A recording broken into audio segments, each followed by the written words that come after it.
সকাল থেকে সারাদিন বৃষ্টি হবার কারণে আমি তো আজকে একটাও ভিডিও করতে পারিনি। তোমাদেরকে আজকে আমি একটা নিয়ে যাব দারুণ জায়গায়, চলো সেখানে যাওয়া যাক। আমি তো পুরো গ্যারান্টি দিয়ে বলছি, ওখানে গেলে তোমরা একেবারে হলদে কালার হয়ে যাবে। হ্যাঁ ঠিক শুনেছো, হলদে কালার হয়ে যাবে তুমিও। চিনতে পারছো এই গাছগুলো কিসের গাছ? দেখো গাছ পরে দেখবে, গাছের পাতাগুলো শুধু দেখে নাও কত বড় বড়। আমি তো শুধু গাছ দেখেই যাচ্ছি, আমার এত ভালো লাগছে এখান থেকে তো আমার এক ফোঁটা নড়তেই ইচ্ছা করছে না।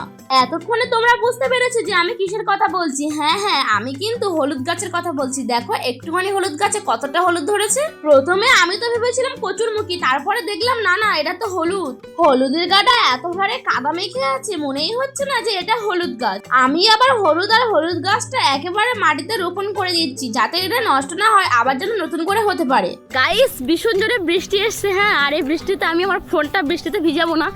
তো আজকের মতো এই পর্যন্ত। ভালো লাগলে অবশ্যই একটা সাবস্ক্রাইব করে দিও। সাবস্ক্রাইব করতে তো টাকা পয়সা লাগে না, তো তোমরা করে দিও একটা। Bye bye.